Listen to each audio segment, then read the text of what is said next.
Hey Clarinet listeners, welcome back to the Clarinet podcast. In today's episode, I just want to start off with a little bit of a special announcement. I did debate doing a special episode just for this, but it's really only going to take me a couple minutes to talk about. So please just hear me out for the first couple minutes of the episode today, and I promise you do not want to skip this message. First of all, this is going to be the first ever Clarinet Listener Appreciation Month. I've never done this before, but I had the idea of sort of a creative way to get out a bunch of shorter episodes I've been meaning to do for a while, including listener lightning rounds, as well as some solo episodes that I've wanted to put out, such as my 5 favorite apps, for example. The second thing is there's a really exciting music business summit, which is the focus of today's episode. I have the creator of that summit to talk to for about 30 minutes here. You're really going to enjoy that. But I'm putting on a session about price psychology and how musicians can use that in their music business. And this is some free content you can check out, and you can actually check out the other 23 pieces of content that will be airing over the session for free as well. So that's the second thing I'd like to add to Clarinet Listener Appreciation Month. The third thing is, if you've been following on YouTube, you'll know there was a surprise giveaway planned, but you'll also know that due to the pandemic, I never really got the YouTube channel going how I was hoping to, but I really want to give away this prize, and so does the sponsor of this prize. They think that it's time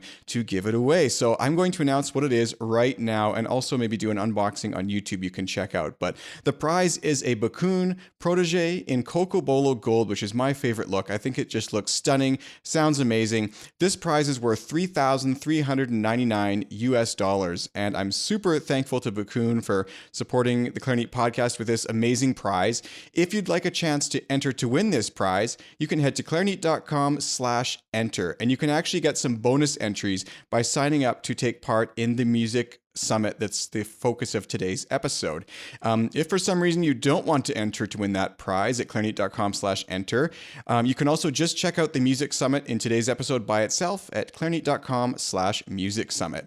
Thank you so much for listening. Thank you to everyone who makes the show possible simply by listening. This is a month for you. This is going to be a bunch of content just for listeners and by listeners even. But also especially thank you to those on Patreon who support this show week to week, all 72 of you.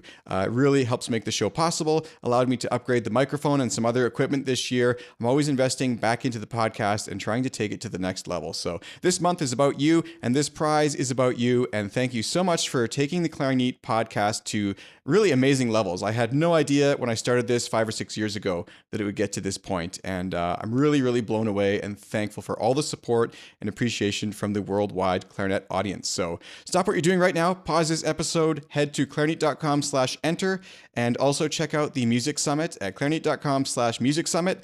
And I hope you enjoy today's episode with Garrett Hope. People need music right now more than ever, but we have to find a way to deliver it that is going to not just give them what they want, but support us in our work too.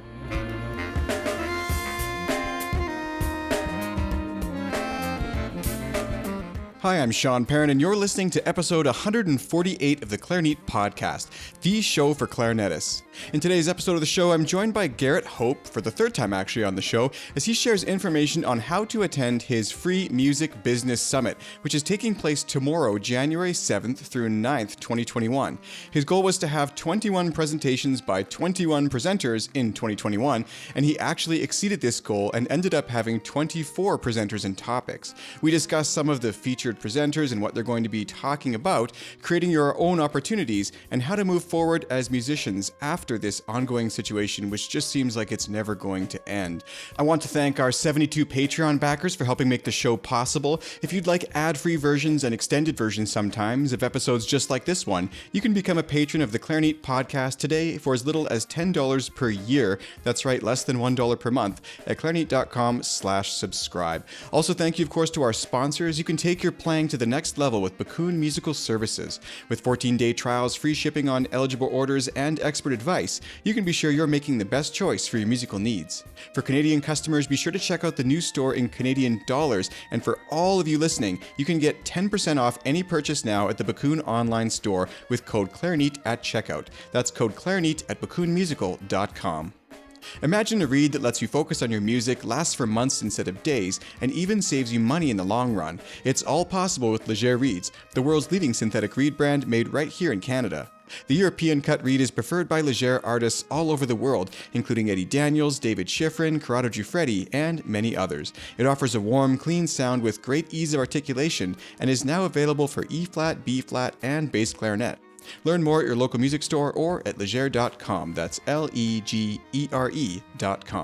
You can also support the podcast now by trying out Audible, and you can do this at clarinet.com/audible. That's all for now. Enjoy the show.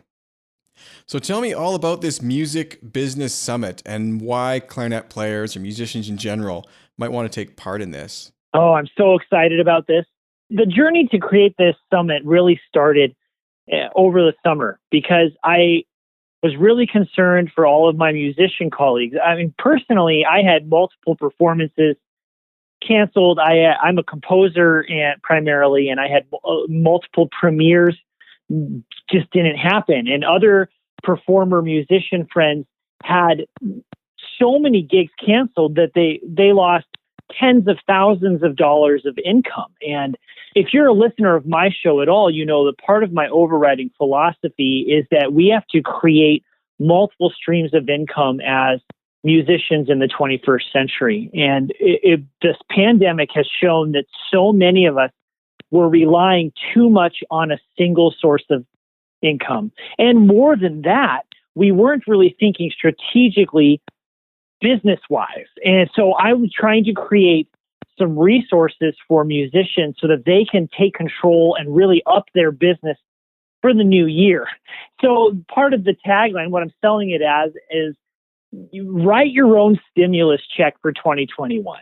Now, in America, at least, you know, bills have been passed and we're supposed to be getting another stimulus check here shortly. And we all look forward to that.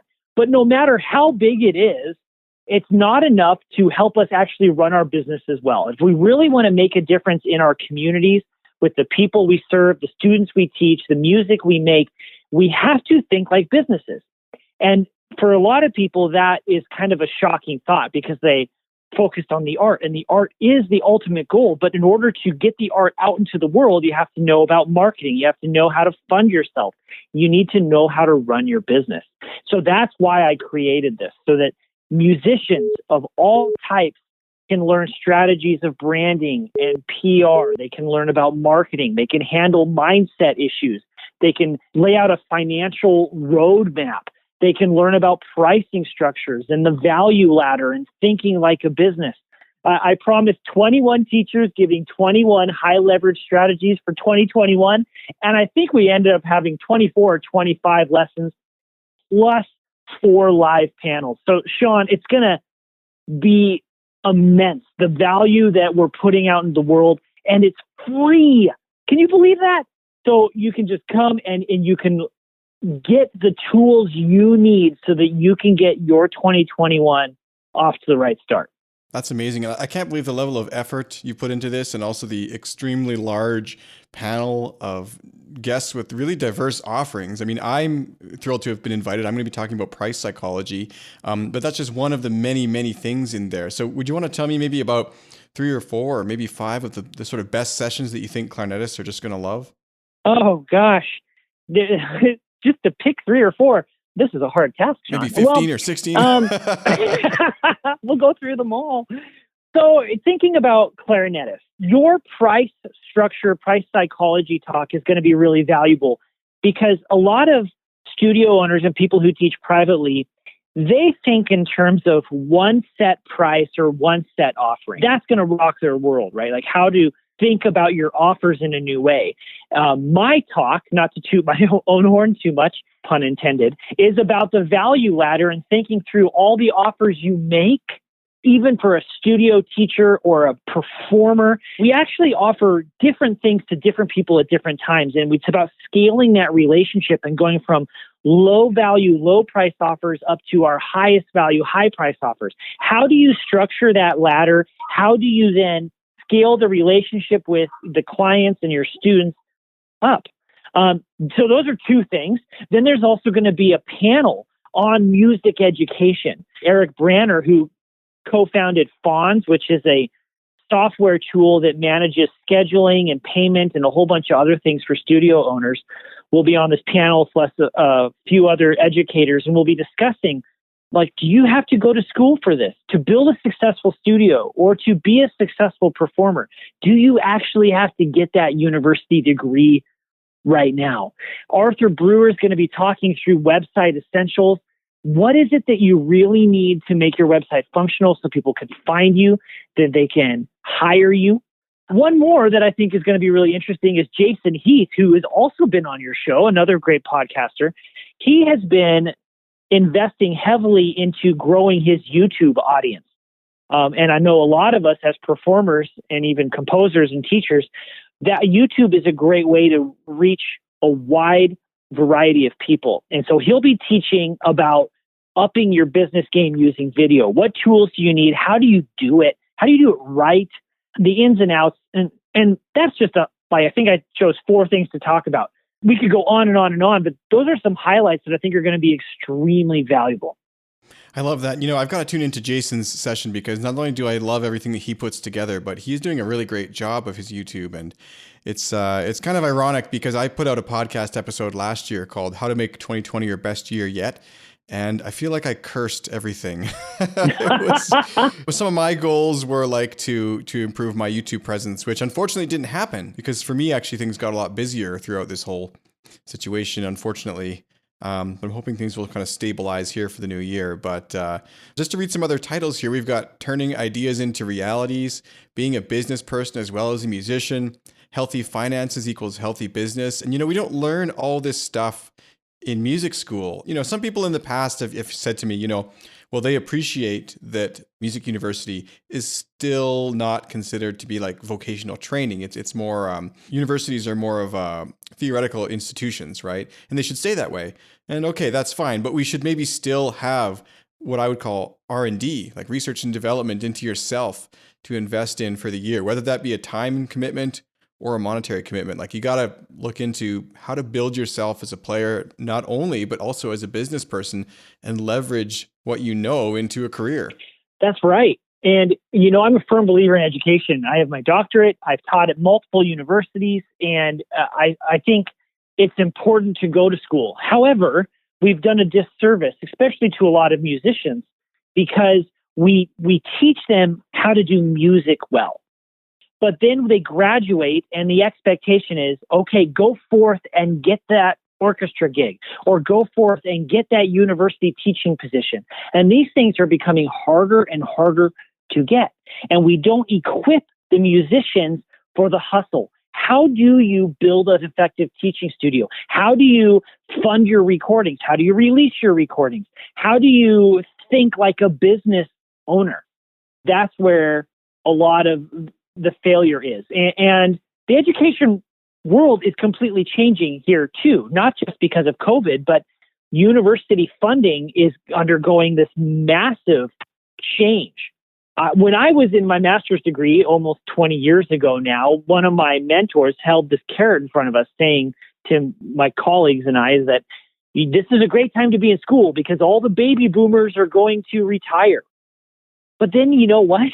2008 recession hit and those baby boomers either didn't retire or colleges and universities dried up their funding and they turned tenure track lines into adjunct lines. And so we've created this system where we're pumping out these highly qualified people and there's not enough jobs, whether it's in the orchestra or it's at the university, and we're not telling them how to actually use their skills and the art that they want to make in the world to make a difference. And I think learning your essential business skills, like coming to the summit, is a good step in the right direction. Well, it's crazy too, because all these people are now, and by these people, I mean the baby boomers and those who would normally have retired around 65 in past generations or even earlier. Everyone's working later now. Work is seen less as kind of something you work to get away from and something more to like build a career around and a life around. And a lot of people quite happily work into their 70s, 80s. I mean, Stanley Drucker played in the New York Phil, I think, until he was 90. Yeah. And why not? Why not? Yeah. But the unfortunate thing, though, is that's wonderful that people are extending their careers. But what about the up and comers who now don't have an opportunity that would have existed in the previous generation? That's something else I believe strongly in, is that we have to create our own opportunities. We do that through the people we know. And there's going to be a session on networking. and how you serve your people and how you add value to the audience that you want to play for. And you're right, Sean. Those opportunities that existed 30, 50 years ago, they're not there. So we have to make some new ones. And you have the power as a musician and the creativity to do that. You don't have to get permission from someone else and get a job. Create your own kind of new world of opportunities. And so people can tune into these sessions, but 24 is quite a few over the days. So what if people decide a few days after the conference ends that they want to tune in? Is there a way for them to do that? These sessions are stretched over 3 days and with the panels as well. And the videos will be available for free if you register for 48 hours. But after that, they're going away. So if you want lifetime access, which gives you access to the video, it gets you an MP3 audio of the presentation so you can listen to it while you're driving or working out, just like you would Clarinet podcast. And it gives you a transcript. So if you want to read the information, so whether you're auditory or a visual learner, we've got you covered. You can get all of that for lifetime access for $67, which I think is a pretty low cost for the value that's being provided. And this is an investment into your business. So this is also a business write-off for 2021. That's such a good point. And I often consider too, things like a music lesson. One music lesson with a well-qualified person can cost upwards of $100 or $200 for an hour, and it's one of those things that's so interesting. It's for digital content. People are often not as compelled to pay. I remember hearing an analogy one time where they drink their $7 coffee and, they don't want to pay 1 penny for the podcast they're listening to or whatever it happens to be, right? And it's kind of true. So definitely this kind of thing is a write-off. And if you find that you are enjoying the content, you want to come back and touch in on some of the concepts or even rewatch an episode, this might be a really great way to sort of expand, almost like a masterclass, but focused on music, masterclass.com, that whole philosophy. As musicians, we know that to truly master a skill, it takes repetition. I'm still practicing scale, and so are you, right? Because there's no end to getting better. And learning the essentials of business is the same as learning a skill. So just watching to the session once is great. You're gonna have lots of takeaways. You can take as many notes as you want, but coming back to it, rereading the content, watching it again, listening to it again. And then if you really want to make the difference, you have to take action. We get so busy, and I'm putting busy in air quotes with my hands right now, listening and reading, but not doing. So I want to encourage the people who register to actually move on the information that they're learning. And if you can apply just one concept that you're going to learn this weekend to your business, it'll have a radical effect on your 2021. Reminds me of one of my favorite quotes. I don't know who said it, but you are what you're becoming. And it's totally true because, you are what you're working towards, because tomorrow you'll be one step closer to that exact thing, right? So I want to invite everyone to take part in this. And this is Listener Appreciation Month on the podcast here. So we are talking about some things that are really listener focused, and these are free tickets to the event if you tune in live while it's happening. So I think that's a huge perk for anyone interested in any of these topics. If you are interested specifically in tuning into my presentation, it is January 7th, which is Thursday, tomorrow by the time this episode airs, and it is at 12 p.m. Eastern time. So you can tune in and check that out. There's a whole day of other great events booked, which you of course will want to check out and see which ones you're interested in. Jason Heath's time was 11 a.m. on January 9th. If you're interested in learning more about him, you can check out the episode I did with him as well. Really great guy, very high energy, done amazing things in the bass content space. And your session, Garrett, is 7 p.m. on the 9th. So even if you're only going to check in on 2 of those are people you already know from just listening to the podcast here. But there are many, many more. And you're sure to see some of these topics that are going to catch your eye and be of interest. So I want to thank Garrett for not only putting this on, but also for sharing the opportunity to take part and interact with me. It's been a pleasure, and I really think this is an amazing idea. Oh, thanks, Sean. I'm so glad that you invited me on. But I'm even more grateful that you agreed to be a part of it. You were a little hesitant at first because, as we discussed, musicians don't like talking about what we're talking about. It's uncomfortable. We don't know how to do it. We don't know how to stand firm in our value and say, this is what my services cost, or this is how I can structure my offers in a certain way so that people will choose to purchase the one I want them to buy, right? Which is what you're teaching on. It's so important though. And so I'm grateful beyond belief for your involvement. Thanks. I appreciate that. And you know what? Just to shed a little bit more light on what I am going to be talking about, in case you're wondering, well, what are you talking about price psychology? What does this even mean? Well, this is something that a lot of other industries, the marketing people who work in these industries, they take for granted that they do this every day. And you take for granted that you deal with these issues day to day and that they influence your buying decisions, right? But for some reason, for musicians, when we start talking about any kind of marketing or this kind of thing towards music, you see it as a gimmick or selling out, and nothing could be further from the truth. I think the quote that I say at the beginning of the episode is something like, I want you to take your art and this kind of marketing skills and see them as one entity and kind of move forward together, right? One of the things I'll be talking about, just as an example, is something called price anchoring. And this is basically when you go sit down at a restaurant and you look on the menu and they've got something like that big team platter, and $65, let's say, and looks like it feeds 10 people. Everyone looks at that and kind of smiles and goes, oh, wow, that's huge. And then they just look at the menu. What they don't realize is that high price, that large item has influenced the way they see the rest of the prices on the page. So now you're more likely to pay, scientifically speaking, let's say $17 for a cheeseburger combo than you would be to pay $15. This really influences your mind. And I talk about some strategies to try and work these sort of things into your music. And the example I give is maybe making a little music wedding business, but this works whether you're making a studio. And contrary to your beliefs as a musician, this is not gimmicky. This is not a waste of time. This is not optional. These kind of things, you have to think about them and how you position yourself in the market and how you're going to charge for your business. Yeah. If you're not selling anything, you don't have a business. You have a hobby.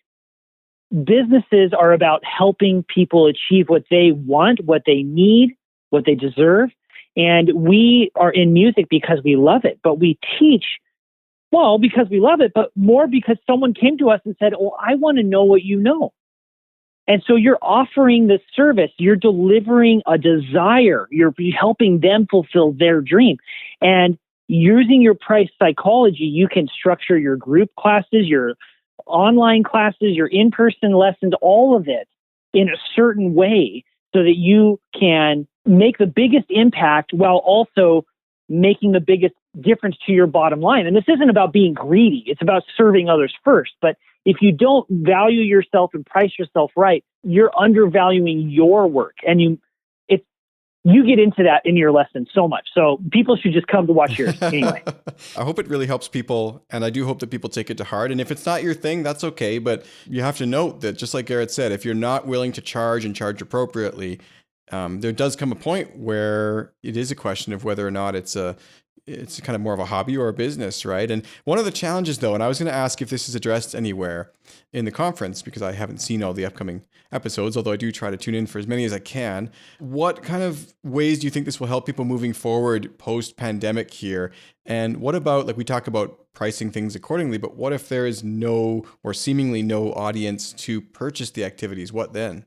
I think this is the best way to set yourself up so that you can ride out storms like the pandemic. If it were to continue through the rest of the year, or if another one were to come again. Coming back to what I said a few minutes ago, you can think strategically in creating multiple streams of income so that if one source of income goes away, you're not stuck up a creek without a paddle. And when you run your own business and when you're your own boss, you have so much more control over what this is going to look like. You're not dependent on someone saying, I need you to do this or that. But that's also closely related to having someone to serve. And your second question is, what if there's no one there to get what I'm offering? That's a really complex question, Sean. And part of it goes back to making sure you're serving the audience and giving them what they want or need. And if you're creating something that no one's buying, then you might just be creating a passion project, which is valuable in and of itself. But when I work with composers and they complain that no one's buying their music, or they want to write for, kazoo quintet and whatever kind of lovely chamber music they fell in love with at graduate school, that's great. But how many people are going to buy a ticket for that? People experience music for so many different reasons, but you also have to look at the market and say, is what I'm offering attractive? Are there people who want to spend money on what I'm putting out in the world? And so that kind of gets into the audience question there. Well, I think that's a good point. It reminds me actually of one thing I remember learning one time, which was during the Great Depression, I think there was only two industries which didn't seriously suffer. One was film, and the other was music, like record sales. It didn't seem to matter how poor people were. They could always find, 5 cents to go to a movie and take in a little bit of getaway time from the life. I think that if we frame things right going forward as musicians, we can find a way to still reach people and even monetize that. I mean, I've seen many clarinetists recently start up their own clarinet YouTube channels, and they've gone an amazing way within only this 1 year. And these are the people who are seeing opportunity in this time instead of just kind of sitting on their laurels or... Anyway, no, I think that this is such a great thing you're putting on here, and I really can't wait to tune into some of these presentations, and I definitely encourage everyone here listening to the podcast today to check it out. Is there anything else you'd like to add before we sign off? Please follow the link that Sean's going to give you and come and experience it. You can get all of this content for free. I'm not kidding. If you just want it for long term, though, and to keep coming back, then you can get that VIP pass. But there's something that you can get here that that has the potential to change your life, change your business. And I want to see you succeed, because a rising tide lifts all boats. And the better we do as an industry thinking through these business topics, the better it is for all of us and for our art, because then we're not undervaluing ourselves or our colleagues, and we're not thinking that it's a zero-sum game or there's only so many pieces in the pie. We can create so much abundance and value in the world. And people need music right now more than ever.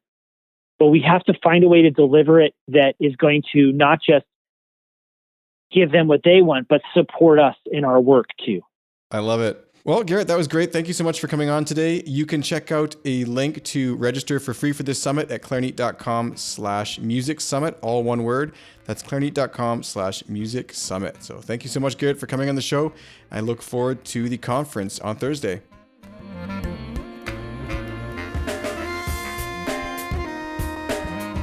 Thank you so much for listening to the Clarinet podcast. Don't forget that it's Listener Appreciation Month, and you can enter to win a Bakun Protege clarinet at clarinet.com/enter. And also, of course, to check out the summit, you can go to clarinet.com/music summit. And as always, show notes for today's episode are available at clarinet.com/148. If you did enjoy the show, please be sure to tell your clarinet friends all about it, and be sure to subscribe wherever you get your podcasts. If you listened all the way to the end, thank you so much. You might be interested in the Patreon version of the show, which is ad-free and has extended versions sometimes. I especially want to thank those contributing more than $10 a month. We've got Robert W., Kathy W., Diane D., Carrie D., Luke J., April J., Jason S., Glenn K., David S., Andrew M., William L., Miguel D., Debbie A., Patty S., Josh N., and Karen D. Thank you so much all for supporting the show at such a high level. It's really allowed me to take it to the next level. If you're interested in this, you can check it out again at clarinet.com/subscribe.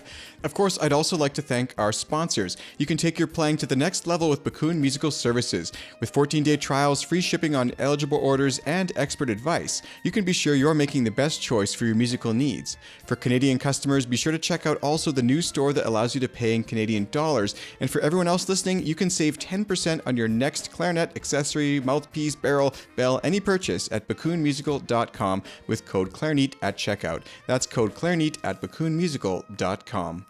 Imagine a reed that lets you focus on your music, lasts for months instead of days, and even saves you money in the long run. It's all possible with Leger Reeds, the world's leading synthetic reed brand made right here in Canada.